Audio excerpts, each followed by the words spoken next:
Découvrez les mystères du magnétisme et les raisons pour lesquelles il peut parfois sembler ne pas fonctionner. Plongeons dans les nuances de cette fascinante science énergétique. Pourquoi il ne fonctionne pas parfois? Le magnétisme est une pratique ancienne qui a aidé de nombreuses personnes à retrouver leur équilibre énergétique, mais il peut y avoir des moments où les résultats ne sont pas aussi évidents. Nous allons plonger dans les raisons possibles derrière ces moments de doute et d'inefficacité. Commençons. 1. Le doute et l'incrédulité. Ces deux éléments jouent un rôle crucial dans l'efficacité des soins énergétiques. Imaginez que votre esprit est comme une antenne qui capte les énergies et les informations envoyées par l'énergéticien. Lorsque vous doutez ou que vous ne croyez pas vraiment en ces pratiques, cela crée une sorte de bouclier électromagnétique mental. Ce bouclier agit comme une barrière qui bloque ou affaiblit les énergies de guérison. C'est un peu comme si vous fermiez les portes et les fenêtres de votre maison, empêchant ainsi la lumière du soleil d'entrer. Pour que les soins énergétiques fonctionnent de manière optimale, il est essentiel d'avoir confiance en la méthode et d'être ouvert à l'idée que cela puisse marcher. Lorsque vous êtes réceptif et que vous avez foi en ces pratiques, votre esprit devient plus réceptif aux énergies de guérison. Il est important de se rappeler que les soins énergétiques ne sont pas seulement basés sur la foi aveugle, mais plutôt sur la résonance entre l'énergéticien, le patient et l'intention de guérison. Le doute et l'incrédulité peuvent créer une résistance qui entrave cette résonance. En résumé, gardez un esprit ouvert et faites preuve de confiance lorsque vous envisagez des soins énergétiques. Votre attitude et votre croyance peuvent faire la différence dans l'efficacité de ces pratiques. 2. L'état de l'énergéticien. Pour que les soins énergétiques atteignent leur plein potentiel, l'énergéticien ou le magnétiseur joue un rôle central. Leur propre état énergétique est un facteur déterminant dans l'efficacité des soins. Voici pourquoi cela compte tant. Imaginez que l'énergie de l'énergéticien soit comme une source de lumière. Plus cette source est lumineuse, plus elle peut éclairer efficacement les zones sombres. Si l'énergéticien est fatigué, épuisé ou en état de stress, sa propre énergie peut devenir moins puissante, telle une lampe qui perd de sa luminosité. Cela signifie que lorsque l'énergéticien envoie des soins, l'intensité de ces soins peut être réduite, ce qui impacte directement leur efficacité.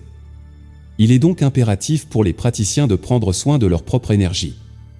Ils doivent maintenir une forme optimale en pratiquant régulièrement des exercices de respiration, de méditation ou de relaxation. De plus, rester dans un état d'esprit positif est essentiel. Les émotions négatives, le stress ou les pensées sombres peuvent drainer l'énergie de l'énergéticien. En revanche, une attitude positive, joyeuse et optimiste renforce leur potentiel énergétique. En résumé, l'état de l'énergéticien est une pièce maîtresse dans le puzzle des soins énergétiques. Plus leur énergie est forte et lumineuse, plus les soins sont susceptibles d'être efficaces. 3. Identifier la source du problème. Comprendre l'origine d'un problème de santé peut parfois être complexe. Prenons l'exemple d'une personne qui souffre d'eczéma sur la jambe. Il peut sembler logique de penser que la perturbation énergétique responsable de cette affection se trouve précisément à cet endroit, mais la réalité est souvent plus nuancée. En effet, selon les principes des soins énergétiques, les déséquilibres énergétiques peuvent avoir des causes profondes et être localisés ailleurs dans le corps. Parfois, la source de ces déséquilibres peut être située dans des parties du corps en apparence non liées à la zone touchée.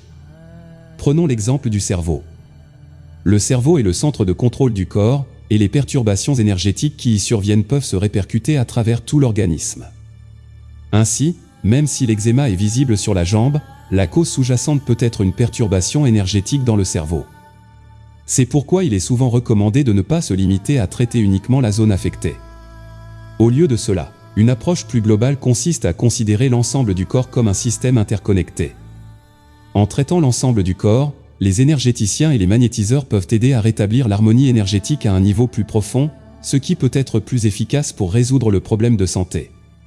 En somme, l'identification de la source du problème dans les soins énergétiques nécessite une compréhension approfondie du corps en tant que système énergétique complexe. Plutôt que de se concentrer uniquement sur les symptômes visibles, les praticiens cherchent à équilibrer l'énergie dans tout le corps pour favoriser une guérison holistique. En conclusion, il est également important de noter que le magnétisme et les soins énergétiques ne sont plus approuvés sur le plan scientifique. De nombreuses personnes ont bénéficié de ces pratiques, et leur efficacité est soutenue par des témoignages et des expériences positives. La principale barrière à la guérison et au bien-être réside souvent en nous-mêmes, dans notre capacité à faire confiance à ces approches et à maintenir un équilibre énergétique positif. En explorant le magnétisme et les soins énergétiques, rappelez-vous que la clé de la réussite réside dans la confiance, la vitalité énergétique et une perspective globale de la santé. Ces pratiques offrent un potentiel significatif pour améliorer notre bien-être, et il revient à chacun de lever les barrières qui pourraient entraver leur efficacité.